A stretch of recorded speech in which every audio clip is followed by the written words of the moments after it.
Mesdames et messieurs, bonsoir et bienvenue dans ce journal, le sommaire. Le forum de Dakar sur la paix et la sécurité en Afrique a été relancé à Dakar après 2 ans d'interruption. On en parle dans ce journal. En Guinée, 2 influenceuses ont été condamnées après une polémique sur les réseaux sociaux. Les détails dans ce journal. À la demande du Pakistan, Donald Trump a annoncé la prolongation du cessez-le-feu concernant l'Iran. Apprendre chauffeur, c'est sentier. Oui, c'est sentier.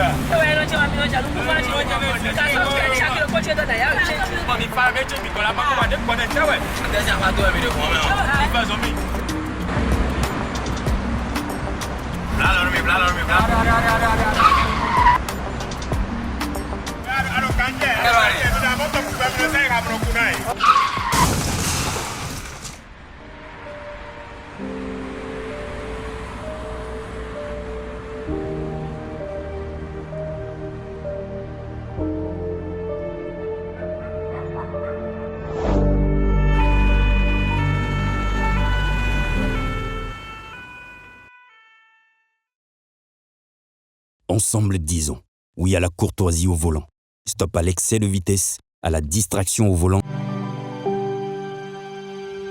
Tu viens d'avoir le bac ou tu veux te reconvertir dans un domaine d'avenir, faire le choix du numérique et rejoindre l'école supérieure d'administration, d'économie, de journalisme et des métiers de l'audiovisuel ESAE. De nouvelles filières sont disponibles dès cette rentrée: informatique et multimédia, informatique industrielle et maintenance, réseau informatique et télécommunications, système informatique et logiciel, sans oublier les filières initiales: administration générale, administration des finances, administration des affaires, sciences juridiques, sciences économiques, sciences de gestion, journalisme et métiers de l'audiovisuel. ESAE est disponible sur 4 sites: Cotonou-Badjoumendé, Cotonou-Akpakpa, Abomey-Calavi et Parakou. Pourquoi choisir l'ESAE? Des formations conçues pour le marché de l'emploi, des enseignants expérimentés et passionnés, des infrastructures modernes avec équipement de pointe, des opportunités de stage et d'emploi garanties. Les inscriptions sont en cours et les places sont limitées. Ne rate pas ta chance, donne vie à tes ambitions avec l'ESAE. Contacte-nous vite par appel ou par WhatsApp au 01 98 98 14 00 ou via email scolarité@esae.bj et visite notre site web www.esae.bj. Ton futur commence maintenant avec l'ESAE. Tu investis dans un avenir professionnel, concret et sécurisé. ESAE, l'excellence à un nom.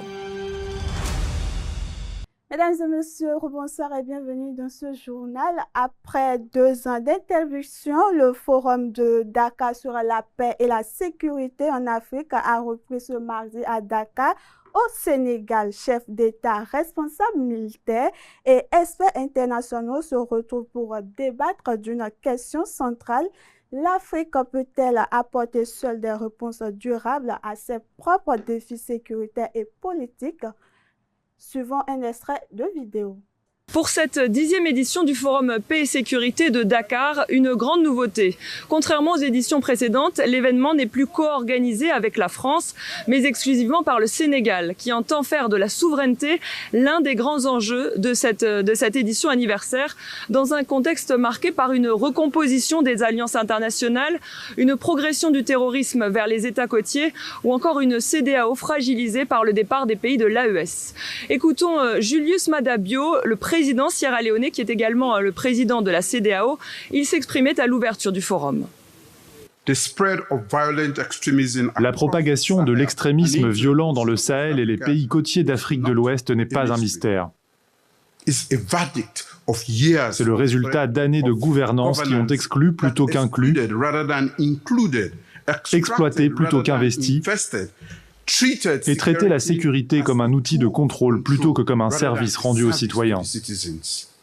Jusqu'à mardi soir, des ateliers de discussion sont organisés ici à Diamniadio sur différents sujets. L'un d'eux porte sur la gestion des ressources naturelles, un thème cher aux autorités sénégalaises qui ont notamment révoqué des contrats miniers pour les renégocier. Écoutons Bassirou Diomaye Faye, le président sénégalais. Du lithium au colbat, du pétrole au gaz, de l'uranium à nos ressources halieutiques. Toutes ces ressources ne doivent plus alimenter uniquement les industries d'ailleurs. Elles doivent propulser celles présentes sur le continent, selon la règle extraire chez nous, transformer chez nous et vendre à un prix juste. Parmi les autres défis énumérés par le président sénégalais, la piraterie maritime, la criminalité transfrontalière, la cybercriminalité ou encore le dérèglement climatique. Autre actualité à présent, en Guinée-Conakry, l'influenceuse Maya La Solution et la chanteuse Yama Sega ont été condamnés ce lundi à Conakry à 2 ans de prison avec sursis ainsi qu'au paiement d'amende. La justice les a sanctionnés après des échanges d'insultes publiés sur les réseaux sociaux, une affaire très suivie par l'opinion publique guinéenne. Le reportage. L'artiste Yama Sega et la blogueuse Maya Solution étaient placés en garde à vue depuis vendredi dernier. Il leur a été reproché de violentes altercations sur les réseaux sociaux, notamment via des lives sur TikTok et Facebook, au cours desquels elles échangeaient insultes, accusations compromettantes, transactions financières opaques, consommation de stupéfiants et scandales de mœurs. Ce déballage public a suscité une vive indignation dans tout le pays. Les réseaux sociaux avaient même été restreints pendant quelques jours la semaine dernière, bien que les autorités n'ont pas officiellement évoqué ces restrictions. Face au tollé suscité par ces altercations, la justice guinéenne avait interpellé les 2 personnalités féminines réputées proches du président de la République. Ce lundi après-midi, à l'issue du procès, au tribunal de Mafanko, le juge Souleymane Traoré a déclaré les 2 prévenus coupables d'injures, d'atteinte à l'ordre public et à la dignité humaine par le biais d'un système informatique. Yama Sega et Maya La Solution ont été condamnés à 2 ans d'emprisonnement assortis de sursis et au paiement d'une amende de 40 millions de francs guinéens. En visite officielle à Malabo, le pape Léon XIV a exhorté ce mardi les autorités de Guinée équatoriale à placer le droit, la justice et le bien commun au cœur de leur gouvernance. Devant les responsables politiques et religieux, le souverain pontife a dénoncé les dérives d'un système mondial marqué par les inégalités, la spéculation économique et les conflits liés à l'exploitation des ressources naturelles. Suivons à présent. Arrivé mardi à Malabo pour la dernière étape d'une tournée africaine de 11 jours, le pape Léon XIV a appelé la Guinée équatoriale à se placer au service du droit et de la justice dans un pays marqué par de profondes inégalités et des critiques récurrentes sur le respect des droits humains. Que votre pays n'hésite pas à réexaminer ses propres voies de développement et à saisir les opportunités de se positionner sur la scène internationale au service du droit et de la justice. Le souverain pontife a également dénoncé une économie de l'exclusion et pointé les dérives d'un système mondial où coexistent pauvreté extrême et accès généralisé aux outils numériques. Comme je l'ai déjà souligné en faisant écho à l'époque de Léon XIII et à l'encyclique Rerum Novarum, l'exclusion est aujourd'hui le nouveau visage de l'injustice sociale. Le fossé entre une petite minorité, environ 1% de la population, et la grande majorité n'a cessé de se creuser.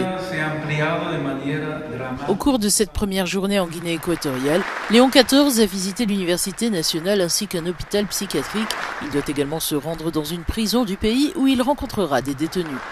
Après l'annonce du cessez-le-feu du 16 avril 2026, le Premier ministre d'Israël a affirmé que son pays maintiendrait une zone tampon dans le sud du Liban. Ce week-end, l'armée israélienne a dévoilé le tracé de la ligne jaune, confirmant l'instauration de cette zone présentée comme nécessaire à la protection de la frontière et face à la présence du Hezbollah.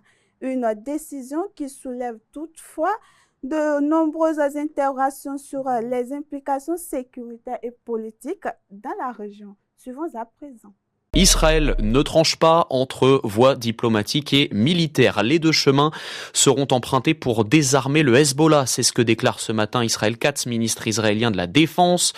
Jeudi, les ambassadeurs d'Israël et du Liban seront accueillis à Washington pour de nouvelles négociations, alors qu'en parallèle, l'armée israélienne dit poursuivre ses démolitions pour chasser le Hezbollah dans la zone tampon établie au-delà d'une ligne jaune entre les deux États. Mais Guilhem Delteil, les autorités israéliennes reste flou sur cette démarcation.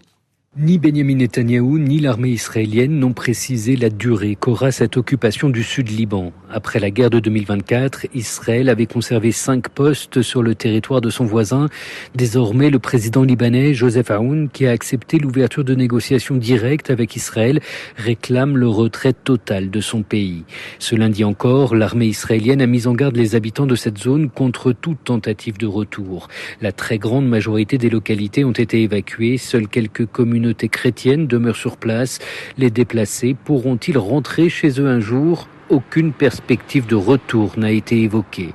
Autre interrogation, comment sera administrée cette zone ? Directement par l'armée israélienne, comme à Gaza, où une ligne jaune a aussi été dessinée, ou à terme, Israël autorisera-t-il le déploiement d'une force internationale ?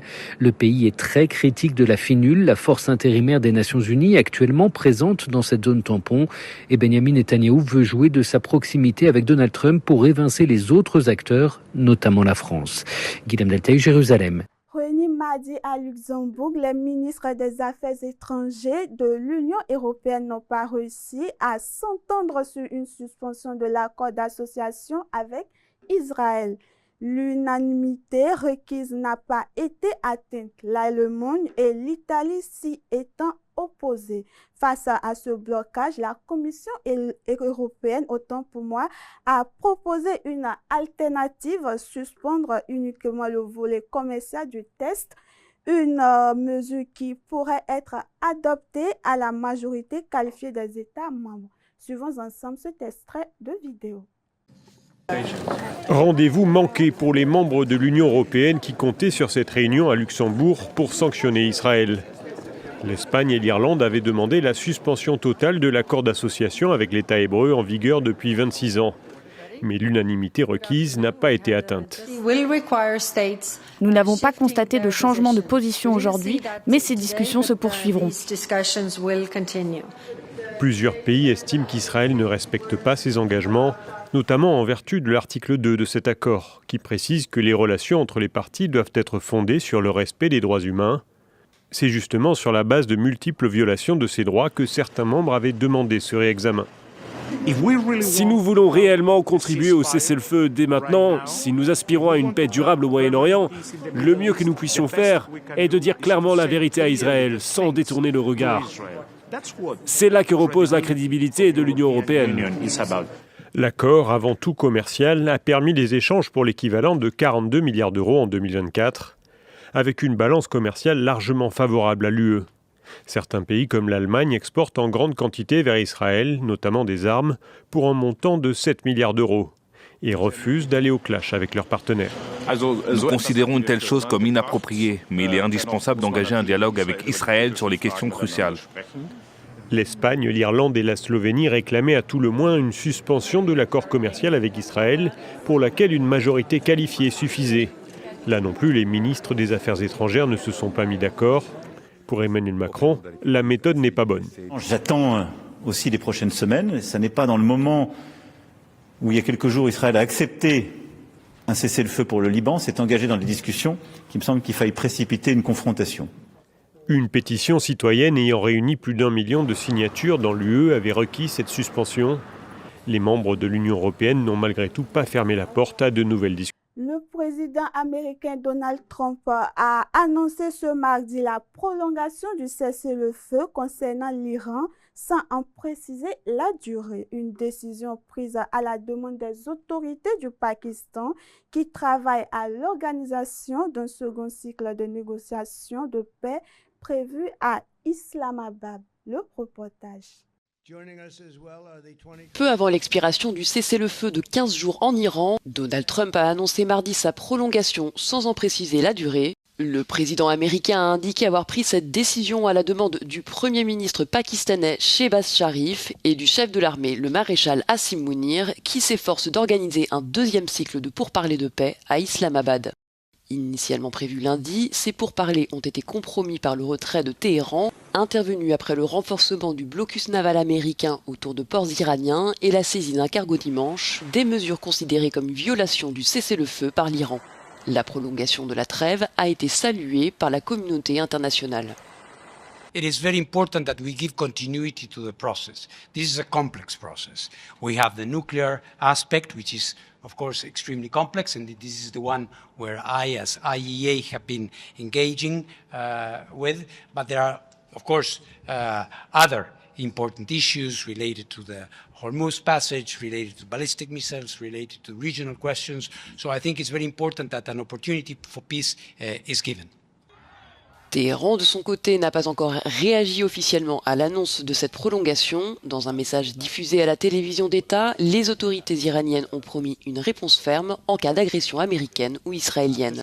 Dans le même temps, le détroit d'Ormuz reste fermé et en conséquence, les cours mondiaux des prix du pétrole continuent de grimper. Le Brent, référence internationale, s'échangeait mercredi à près de $99 le baril, une hausse d'environ $4 par rapport à la veille, les marchés anticipant une reprise des hostilités. Dernière actualité pour clôturer cette édition. Au Japon, le gouvernement a officiellement levé mardi à Tokyo les dernières restrictions sur l'exportation d'armes, mettant fin à plusieurs décennies de politique pacifiste hérité de l'après-Seconde Guerre mondiale. Cette décision soutenue par la première ministre japonaise permet désormais au pays d'entrer pleinement sur le marché international de l'industrie de défense, une évolution stratégique majeure qui suscite déjà l'inquiétude du Japon. Suivons ensemble cet extrait de vidéo. Ce canon électromagnétique, capable d'intercepter des missiles à très haute vitesse, bientôt disponible à l'export, comme d'autres armes produites par l'industrie japonaise de défense. Tokyo vient d'annoncer un bouleversement majeur. Après plus d'un demi-siècle d'interdiction, les armes japonaises pourront être vendues à l'étranger. Une annonce saluée par la Première ministre. Ce nouveau tournant politique aidera les pays amis à renforcer leur capacité de défense et à prévenir les conflits. À terme, cela permettra au Japon d'assurer sa sécurité nationale. Le Japon, qui avait adopté une constitution pacifiste après la Seconde Guerre mondiale, a ensuite limité ses exportations d'armement à partir des années 60. Mais le gouvernement de la première ministre ultranationaliste, arrivé en octobre dernier, n'a jamais caché sa volonté de renverser la tendance, faisant par ailleurs de l'industrie militaire un vecteur de croissance, au grand désarroi d'une majorité de la population, selon les derniers sondages. En tant que natif d'Hiroshima, j'ai grandi en apprenant l'importance de la paix. Et je pense que l'horreur et la dévastation causées par la bombe atomique restent d'actualité aujourd'hui. À l'heure où les conflits se multiplient à travers le monde, la décision japonaise inquiète également d'autres pays, notamment la Chine, dont l'histoire a été marquée par les guerres contre le Japon. La communauté internationale, y compris la Chine, restera extrêmement vigilante à cet égard et résistera fermement à cette nouvelle forme de militarisation imprudente du Japon.